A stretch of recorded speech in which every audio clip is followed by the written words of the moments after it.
اعوذ باللہ من الشیطان الرجیم بسم اللہ الرحمن الرحیم یوصیکم اللہ فی اولادکم للذکر مثل حظ الانثیین فإن كن نساء فوق اثنتين فلهن ثلثا ما ترك وإن كانت واحدة فلها النصف ولأبويه لكل واحد منهما السدس مما ترك إن كان له ولد فإن لم يكن له ولد وورثه أبواه فلأمه الثلث فإن كان له إخوة فلأمه السدس من بعد وصية يوصي بها أو دين آباؤكم وأبناؤكم لا تدرون أيهم أقرب لكم نفعا فريضة من الله إن الله كان عليما حكيما۔ السلام علیکم ورحمۃ اللہ وبرکاتہ۔ میری پیاری بہنوں، کیسے ہیں آپ؟ بہت ساری دعائیں، اللہ تعالیٰ آپ کو صحت، تندرستی، عافیت عطا فرمائے، آپ لوگوں کے گھروں میں سکون دے، اطمینان دے، رزق کی فراخی عطا فرمائے، بچوں کو نیک اور صالح کرے اور ساری دل کی جائز خواہشات کو پورا کرے، دعاؤں کو قبول کرے، آمین۔ اچھا جی، ہم پڑھ رہے ہیں سورۃ النساء، اور سورۃ النساء کے بیچ میں وراثت کی آیات آنے لگی ہیں، لیکن ہم اس سے پہلے کچھ اصول سمجھ لیں گے تاکہ ہمارا دماغ بالکل کلیئر ہو، اور ہم کوئی بھی بات اللہ تعالیٰ کے بارے میں سوچنے سے پہلے، اللہ کے حکم کے بارے میں سوچنے سے پہلے، اگر علم کے ساتھ اپنے آپ کو ایکوپ کر لیں گے، اپنے آپ کو انیبل کر لیں گے علم کے ذریعے سے، تاکہ ہمارا دماغ کلیئر ہو اور ہمیں بات سمجھ آ جائے، تو پھر ایمان بڑا اسٹرانگ ہوتا ہے اور انسان اس چیز کی قدر بھی کرتا ہے اور اس پر عمل بھی کرتا ہے۔ ٹھیک ہے، چلیں پہلے دعا پڑھتے ہیں اور پھر انشاءاللہ وہ اصول ہم سیکھتے ہیں۔ نحمدہ ونصلی علی رسولہ الکریم، اما بعد، فاعوذ باللہ من الشیطان الرجیم، بسم اللہ الرحمن الرحیم، رب اشرح لی صدری ویسر لی امری واحلل عقدۃ من لسانی یفقہوا قولی، ربنا زدنا علما، اللہم فقہنا فی الدین، اللہم وفقنا لما تحب وترضى، آمین۔ اچھا جی، اب ہم وراثت کی آیات پتہ کرنے جا رہے ہیں۔ وراثت کے علم کو یا تو علم المیراث کہا جاتا ہے اور علم الفرائض بھی کہا جاتا ہے، ٹھیک ہے۔ علم الفرائض کا مطلب ہے کہ یہ علم جو ہے یہ ایسی چیزوں کے بارے میں جو فرض ہیں ہم پر، جیسے نماز ہم پر فرض ہے نا، اور نماز فرض ہونے کا کیا مطلب ہے؟ نماز کی ساری کنڈیشنز ہم کو پتہ ہونی چاہیے، کس کام کو کس طریقے سے کرنا ہے، کیسے کپڑے پہننے ہیں، کس جگہ پہ کھڑا ہونا ہے، کس وقت میں ادا کرنا ہے، کون سے ایکشنز کے ساتھ کون سی الفاظ بولنے ہیں تو ہماری نماز ہوگی۔ یہ فرض ہے نا ہمارے اوپر جاننا۔ بالکل اسی طرح وراثت کا علم جو ہے وہ بھی علم الفرائض میں سے ہے، ہم کو پتہ ہونا چاہیے۔ لیکن علم الفرائض جو ہے یہ فرض کفایہ ہے، اس کا مطلب ہے کہ اگر کچھ لوگ بھی موجود ہوں گے نا جو اس علم کو جانتے ہیں اور باقی سب کو ایجوکیٹ کر دیں گے تو وہ کافی ہو جائے گا۔ لیکن اگر ایک معاشرے میں کوئی بندہ بھی اس علم کو نہیں جانتا تو پھر سب کی پکڑ ہو جائے گی کہ کیوں نہیں اسٹرگل کی کہ اس علم کو جانا جاتا جو کہ فرائض میں سے ہے۔ اچھا، رسول اللہ صلی اللہ علیہ وسلم نے فرمایا علم 3 طرح کے ہوتے ہیں۔ میں آپ کو مفہوم بتا رہی ہوں۔ آیات محکمات افضل ترین علم ہے، پھر سنت قائمہ، وہ سنتیں جو روز عمل کرنے والی ہیں، اور تیسرا انصاف کے ساتھ میراث کی تقسیم۔ سبحان اللہ۔ یہ جو علم ہے نا وراثت کا، اس کے اوپر صرف دنیا کا نفع نقصان نہیں ہے بلکہ آخرت کا نفع نقصان بھی اس پر ڈیپینڈ کرتا ہے کہ جو بندہ وراثت کے معاملے میں گڑبڑ کر جاتا ہے نا اس کی آخرت برباد ہو جاتی ہے. یہ کوئی چھوٹی چیز نہیں ہے. اور ہمارے معاشرے میں وراثت کو کتنا لائٹلی لیا جانے لگ گیا ہے. لوگ آرام سے کھڑے کھڑے کہہ دیتے ہیں اس بچے کو ہم نے آگ کر دی ہے. آگ کر دی ہے اپنی؟ کوئی کانسیپٹ موجود ہے اسلام کے بیچ میں آگ کرنے کا؟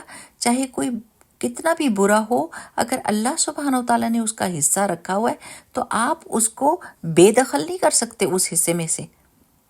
ہو سکتا ہے کہ آپ کی وراثت پا کر وہ سیدھے راستے پر آ جائے، اور ہو سکتا ہے کہ وراثت سے محروم کر کے خدا نخواستہ اس بندے کی آخرت برباد ہو جائے. تو اس لیے یہ بہت ضروری ہے کہ ہم وراثت کا علم جانیں.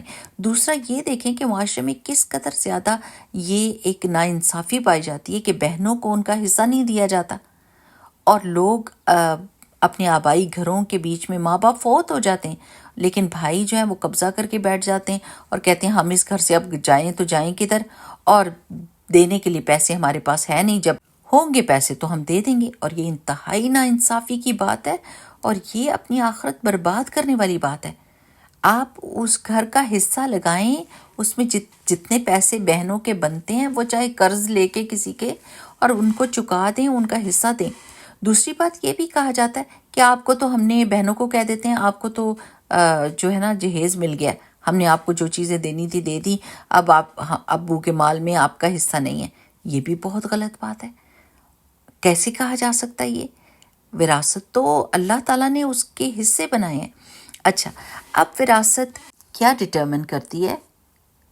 کون وارث ہو سکتا ہے، کس کو کتنا حصہ ملے گا. اب اس میں 3 چیزیں یاد رکھیں کہ وراثت 3 چیزوں پہ ڈیپینڈ کرتی ہے. ایک یہ کہ قرابت کے اوپر وراثت کس کو تقسیم کی جائے گی؟ قرابت کے اوپر. قرابت میں سب سے پہلے نسب آتا ہے، ٹھیک ہے نا. نسب کا کیا مطلب ہے کہ ماں باپ کون ہے اور اولاد کون ہے. نسب سے ہی تو ماں باپ ہوتے ہیں نا، اور پھر نسب سے ہی اولاد ہوتی ہے. تو ماں باپ کو کہتے ہیں اصول، یعنی اصل، وہ جڑ ہیں، ٹھیک ہے. اور اولاد فروع کہتے ہیں ان کو، یعنی شاخیں ہیں، ٹھیک ہے. پر نسب سے یہ رشتے بنتے ہیں. تو سب سے پہلے نسب. پھر دوسری کس وجہ سے کسی کو وراثت مل سکتی ہے قرابت میں؟ نکاح کے ذریعے سے. یعنی اگر کوئی شوہر ہے یا کوئی بیوی ہے اور نکاح صحیح ہے، اس کا مطلب کیا ہے؟ نکاح کی شرائط پوری ہوئی ہیں. اور طلاق اگر دی ہے تو اگر وہ رجعی طلاق ہو، یعنی جس میں شوہر کو واپس لینے کا حق ہوتا ہے اپنی بیوی کو، تو اس میں پھر اگر شوہر فوت ہو جاتا ہے یا بیوی فوت ہو جاتی ہے تو وہ ایک دوسرے کے وارث بن سکتے ہیں. لیکن اگر طلاق بائن ہو گئی ہے تو پھر ان کو ان کا حصہ نہیں ملے گا. اب اگر نکاح ہوا ہے اور رخصتی نہیں ہوئی اور نکاح صحیح ہے، شرائط اس کی پوری ہوئی ہیں، تو پھر وہ حقدار ہوگی بیوی اپنی شوہر کی وراثت میں سے، یا وائس ورثہ. پھر تیسری چیز ہوتی ہے ولا.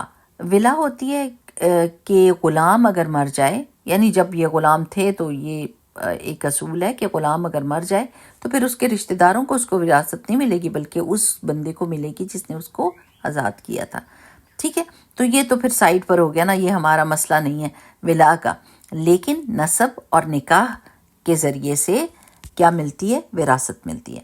دوسرا کہ کتنی ضرورت ہے کس کو، ٹھیک ہے نا. اللہ تعالیٰ نے یہ حصے کیوں بانٹے ہیں؟ تاکہ ضرورت کے حساب سے لوگوں کو ملے. آپ دیکھیں ماں باپ سے بڑھ کر اولاد کو ضرورت ہوتی ہے نا، کیونکہ ماں باپ تو اسٹیبلش ہو چکے ہوتے ہیں اور اولاد جو ہوتی ہے وہ بھی کمزور ہوتی ہے، تو اس کو زیادہ ضرورت ہوتی ہے. لیکن لہٰذا وراثت ضرورت کے اوپر بیس کرتی ہے. اسی طرح مرد کو زیادہ حصہ بڑا کیوں ملتا ہے اور عورت کو، یعنی مرد کو 2 حصے اور عورت کو 1 حصہ کیوں ملتا ہے؟ کیونکہ مرد کے سر پہ ذمہ داریاں بہت ساری ہیں. وہ شادی کرتا ہے تو اس کو مہر دینا ہوتا ہے، وہ نکاح ہو جاتا ہے تو پھر اس کو نان نفقہ دینا ہوتا ہے، بچے ہو جاتے تو پھر بچوں کی ٹیک کیئر کرنی ہوتی ہے. یعنی سب ذمہ داری اس کے سر کے اوپر ہوتی ہے نا. لیکن اگر عورت ہے تو پھر عورت کے سر کے اوپر تو کوئی ایسی ذمہ داری نہیں ہے جس کی وجہ سے اس کو ہر وقت مطلب الرٹ رہنا ہو. آدمی کو تو وہ کبھی بھی یہ نہیں کہہ سکتا کہ میں یہ کام نہیں کر سکتا. تو ضرورت کے تحت وراثت کی بانٹ کی گئی ہے. پھر تیسری ہے تقسیم دولت، یعنی دولت جو ہے وہ معاشرے کے بیچ میں خون کی حیثیت رکھتی ہے، اور جب باڈی کے بیچ میں خون ہر جگہ پہ پہنچتا ہے تو کیا ہوتا ہے؟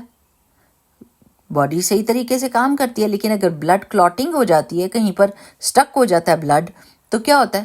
فساد پیدا ہو جاتا ہے. بالکل اسی طرح کہ یہ دولت تقسیم ہوتی رہے گی، لوگوں کے اندر بٹے گی تاکہ سب لوگوں کو ان کا حصہ ملے اور کہیں پر بھی کلاٹنگ نہ ہو، کہیں سٹک نہ ہو جائے یہ دولت، تو سب کو ملے گی تو سب کو سکون ہوگا.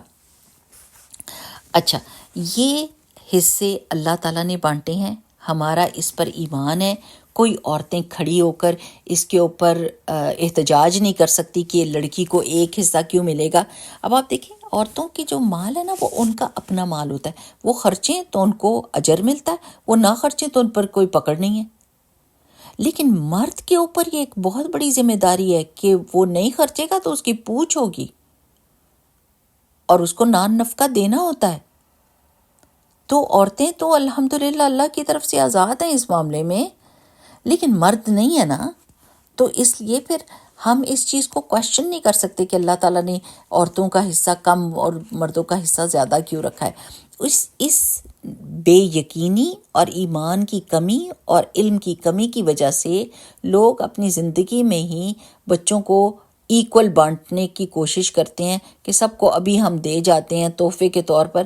ہاں جی، زندہ ہوں تو تحفہ ایک بچے کو دے رہے ہوتے ہیں تو پھر اس میں لڑکی لڑکے کا کوئی فرق نہیں کرنا ہوتا، ایک جیسی چیزیں دینی ہوتی ہیں. اگر ایک کو اونٹ دے رہے ہیں تو دوسرے کو بھی اونٹ دیں، یہ نہیں کہ لڑکی ہے تو آپ اس کو بکری دے دیں گے.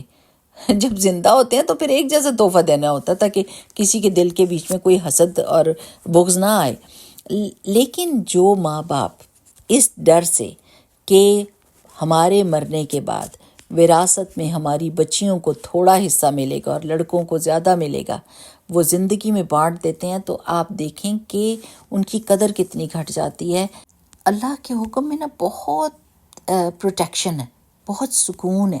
اللہ سبحانہ تعالیٰ جو حکم دے جاتے ہیں، دیکھیے رسول اللہ صلی اللہ علیہ وسلم نے کیا بتایا تھا کہ اگر وصیت بھی کرنی ہے تو 1/3 مال کی، اور وہ بھی بہت زیادہ ہے، اس سے بھی کم ہونی چاہیے وصیت، تاکہ جب تم جاؤ تو وارثوں کو مالا مال کر کے جاؤ کہ وہ خوش ہو جائیں، بجائے اس کے کہ تم ان کو فقیر چھوڑ کے جاؤ کہ ہر طرف دنیا میں بانٹ دی اپنی دولت سوائے اپنی اولاد کے لیے کچھ بھی نہ چھوڑا.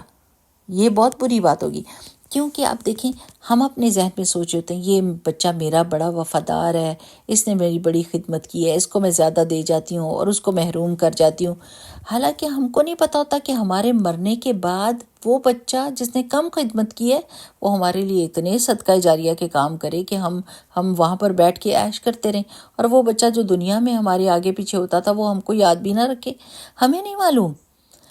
ہم نے بس اللہ پر یقین رکھنا ہے، ایمان لانا ہے، اللہ تعالیٰ کے بانٹے ہوئے حصوں پر یقین رکھنا ہے اور ان کو کویشچن نہیں کرنا. یہ بہت حکمت کے معاملے ہوتے ہیں.